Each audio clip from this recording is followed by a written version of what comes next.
Assalamualaikum warahmatullahi wabarakatuh.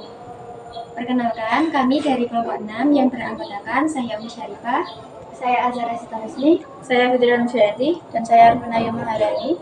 Jadi di sini kami akan memperagakan alat peraga sel hewan dan sel tumbuhan yang telah kami buat. Selamat menyaksikan. Assalamualaikum warahmatullahi wabarakatuh. Waalaikumsalam warahmatullahi wabarakatuh. Selamat pagi anak-anak. Pagi Bu. Baik, jadi pada pertemuan kali ini kita akan membahas mengenai sistem organel sel. Nah, kemarin kan sudah dijelaskan ya mengenai apa itu pengertian sel. Nah, jadi sel itu merupakan suatu unit terkecil dalam penyusun tubuh makhluk hidup. Nah, jadi di sini nanti kita akan belajar mengenai sel hewan dan sel tumbuhan. Nah, jadi di sini Ibu memiliki dua alat peraga ya.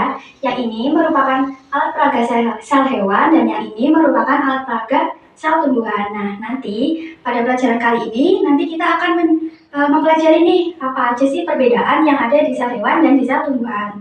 Oke, jadi yang pertama kita akan mempelajari dulu mengenai sel hewan. Nah, jadi di dalam sel hewan itu terdapat beberapa organel sel yang menyusun tubuh di hewannya itu sendiri.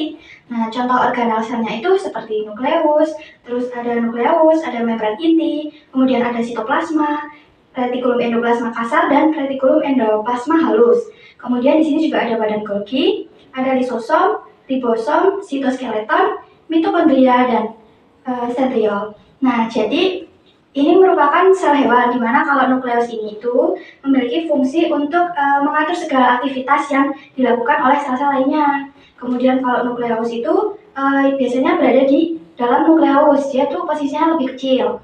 Nah, kalau membran inti ini berfungsi untuk tempat keluar masuknya suatu zat. Kemudian di sini ada sitoplasma, ini bagian yang kuning-kuning ini.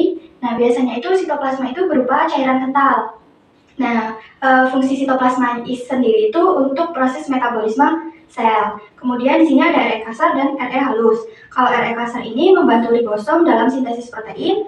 Kalau RE halus ini berfungsi untuk sintesis lipid. Nah, kalau lisosom ini dia sebagai penghancur zat-zat yang sudah tidak digunakan lagi. Kalau ribosom berfungsi untuk sintesis protein. Kalau mitokondria berfungsi sebagai penghasil energi. Nah, di sini juga ada flagella, di mana flagella itu merupakan suatu sel yang berfungsi untuk mengkomunikasikan antara sel satu dengan sel yang lainnya.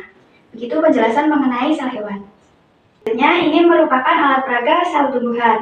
Jadi kurang lebihnya itu sel hewan dan sel tumbuhan itu memiliki beberapa sel yang sama, tapi ada yang berbeda pula. Nah, contohnya di sini ada nukleus. Nah, tadi kan di sel hewan juga ada nukleus ya. Kemudian di sini juga ada RE halus, RE kasar juga ada. Kemudian juga ada ribosom, juga ada mitokondria, badan Golgi, dan sitoplasma.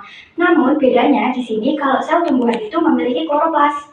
Karena tumbuhan itu kan melakukan proses fotosintesis. Jadi dengan menggunakan kloroplas ini dapat membantu tumbuhan itu melakukan fotosintesis. Kemudian kalau di sel tumbuhan ini juga terdapat dinding sel yang berfungsi untuk melindungi sel-sel di dalamnya. Gitu.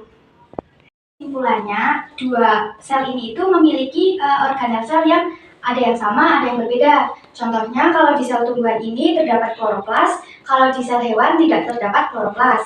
Kalau di sel tumbuhan memiliki dinding sel, di sel hewan tidak memiliki dinding sel.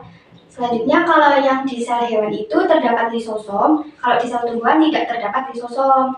Nah, kalau di sel hewan itu tidak terdapat vakuola, kalau yang di sel tumbuhan itu terdapat vakuola. Itu apakah sudah jelas? Sudah.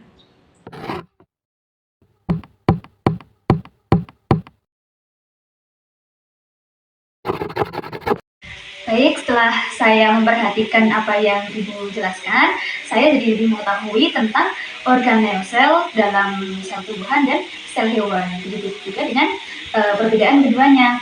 Nah, menurut saya, alat peraga ini sangat membantu dalam proses pembelajaran sel hewan dan sel tumbuhan. Terima kasih.